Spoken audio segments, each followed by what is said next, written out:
What's up, Kansas City? I'm your host, Glenn Brian Frizell. Today we are taping at the historic Lincoln Building, home of Cascade Media Group. Today our special guest is the Deputy Director for Kansas City, Missouri Parks and Recreations, Ms. Terry Rynard. I want to welcome you here. I want to say, Ms. Rynard, before I was doing research for this interview, and I had a general idea of what KC Parks and Recreations did or does in the community.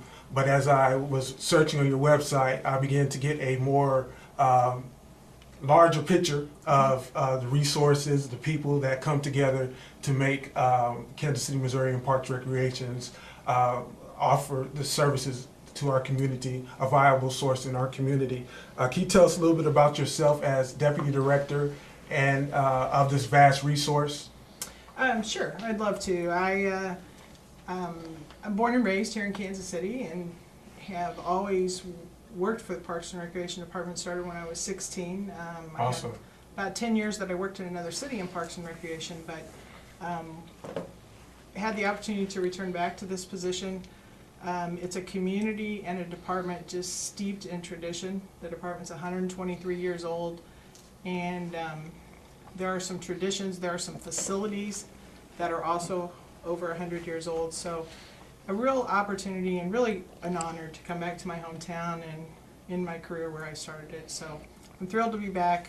I'm thrilled to be back with working with a lot of the great people that were here when I was here before. I was talking to my mom on the drive home from church yesterday. Mom, what do you get, what kind of picture do you get, what do you think of when I say Kansas City, Missouri Parks and Recreations? And she said she would hope that the Parks and Recreations would offer more free services, more supervised free services to the community. She mentioned Zoo Day. When we were growing up, they had band in the park day. Mm-hmm. We also had play in the park day. I remember going to a play with my first grade teacher. And she also, she said, park upkeep and maintenance. Can you comment on those two? Sure. I think most people know, and some may not, that we used to be part of the city general fund until August of 2012, when the voters of Kansas City agreed that they would get rid of some old taxes that were boulevard taxes and some park maintenance taxes, and adopt a sales tax designated specifically for parks and recreation. So with that tax, we're able now to have a much better predictor of exactly how much money we're going to have each year. We still are dependent on the general fund of Kansas City for our capital improvements, but we do have the opportunity now to be able to program our and look at our programming and maintenance in a more long-range forecast. So, and what your mom said is exactly what we're trying to do. And the theory is you have this much money, and right now you're providing this much program. So how do we gain efficiencies through improved management styles, through improved partnerships? We have a ton of partnerships, and get this much programming with that same amount of money. The money is a set finite amount, so how do we really maximize our opportunity to program? And that's what the first quarter of this year is really driven as far as the programming side. And then on the maintenance side, of course, now that we have a designated amount of money, it's a lot easier for us to predict how many mowing cycles we're going to have, how many playgrounds we're going to replace in any given year. So the tax has been in effect.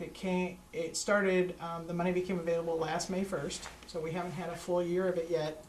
And we suspect that we will have some very noticeable differences. And we've seen some, but every year those should continue to increase. So the demand for park services and to upkeep Kansas City are adamant about their park services. Let's talk a little bit about the resources that may be especially relevant to our viewers, Ms. Rynard. Brush Creek Community Center, Greg Clash Community Center, Hillcrest Community Center, Southeast Community Center, Black Archives of Mid-Amerrica, Bruce R. Watkins Cultural Heritage Center. They're all operated under the Kansas City, Missouri Parks and Recreations banner. How are these centers vital to the health of the city? Can you comment maybe on some programs general programs that cluster of community centers and park services offer? Yeah, absolutely. Two of those that you mentioned are museums or more interpretive centers, cultural centers, as we would talk about. And our partnership with the Black Archives of Mid-Amerrica is very unique. As you know, they restored a beautiful old building down here at 17th and Woodland. and it's beautiful inside. If you haven't been inside, I would definitely encourage you to go inside. So they lease that space for us, and in turn they provide programming opportunities for the community. They, in the last couple of years, have really tried to grow in their outreach and trying to have more community events, and we're very supportive of that. We try and help them on the maintenance side so that they can focus their time and their money on the programming side. So that's been a great partnership. Bruce R. Watkins Cultural Heritage Center is actually staffed by city staff and actually run by the department in conjunction with Department of Natural Resources from the state, because they own the building. The state owns that building, but we program it. And we have a very strong Friends group, the Friends of Bruce R. Watkins, that are really critical and have been there since the very beginning as to how we can operate, how we program that facility. And quite frankly, without their support, we could not operate that facility. The community centers you mentioned, we have 10 community centers total. Of those 10, 8 of them are south of the river, 2 are north of the river, and one of the ones north of the river is the Line Creek Community Center, which is basically just an ice rink. So that one kind of does its own thing, yeah. The other centers, one of the things when we talk about this first quarter initiatives for us, one of the things that we're really going to spend a lot of time doing, and I hope the community will want to get out and get involved in this, is to go out to the community, not just neighborhood associations, but faith-based groups and businesses and schools, and say, what do you want to spend your free time doing? We know that everyone's free time is shrinking, so it's not just a budget issue, but it's really, you know, I only have a few hours of discretionary time a week. How do I best want to spend that? So it'll be going out with those groups and saying, let's say for instance at Southeast, we go out and the community tells us they want to have more socialization opportunity. And so then we start drilling down on, what does that socialization opportunity look like? Is it dances? Is it multi-generational? Is it senior group? Is it teen programs? What does it look like to you in the community? If you look at the profession of Parks and Recreation over the last couple hundred years, there was a tendency to provide programs and then try and sell programs. But we're saying now, no, you tell us what you want to buy, and we'll create it and make it quality, make it affordable, and bring the community together like that. So this is a little bit of a twist to how we've looked at programming in the past, and I'm pretty excited about it, and I think our staff is very excited about it. So you should be seeing all kinds of invitations to get involved, to tell us what you want to see at the community centers, whether you're personally going to be involved or whether you think it's something that we need for the community because maybe there's kids hanging around your neighborhood that you think would be better served in some sort of poetry class at the community. You know, whatever the community wants to see and what they think they'll support. Yeah, and you touched a little bit on arts. The big push from the mayor, and the mayor put together a task force on trying to bring more arts into our community centers.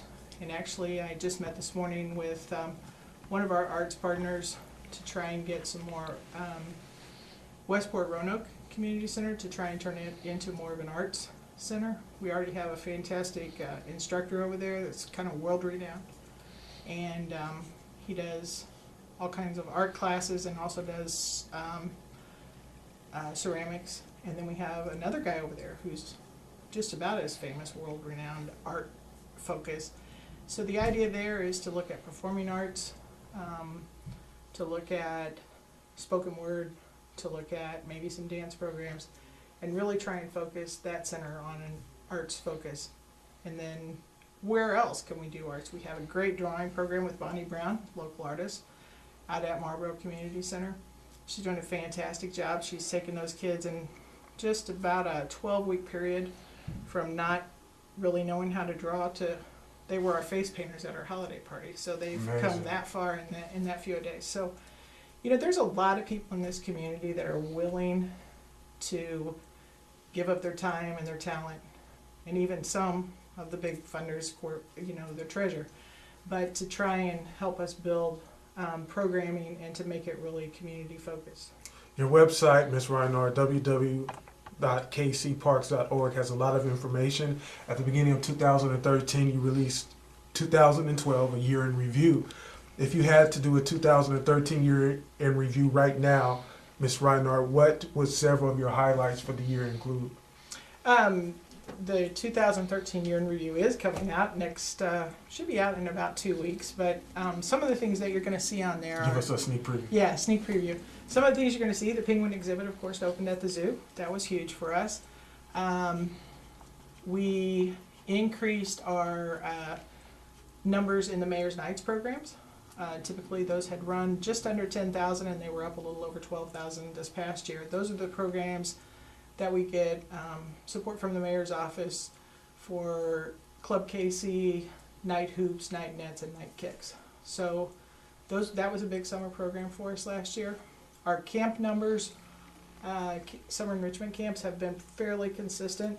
So that all stayed the same. We are getting, on the programming side, into a little more trying to program teens better, and not just teens in the summer, but teens after school. So there's going to be some programs. We have something called now Youth Zone that kicked off in 2013. You'll see some information on that. It was a great year. Opened about 8 miles of trail. Wow.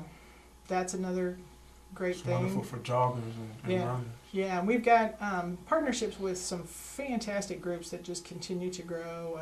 Stone Lion Puppets on the arts side, Earth Riders helping us to develop trails, neighborhood associations, Cliff Drive Corridor Management Team. I mean, you can just kind of think of anywhere in the city and what sort of partners Boys and Girls Club are fantastic partners for us. So. Thank you for sharing. Is your life at all anything like the television show Parks and Recreation? And if so, what challenges do you face? What do you like most about your job? I should ask. And what parts do you find challenging?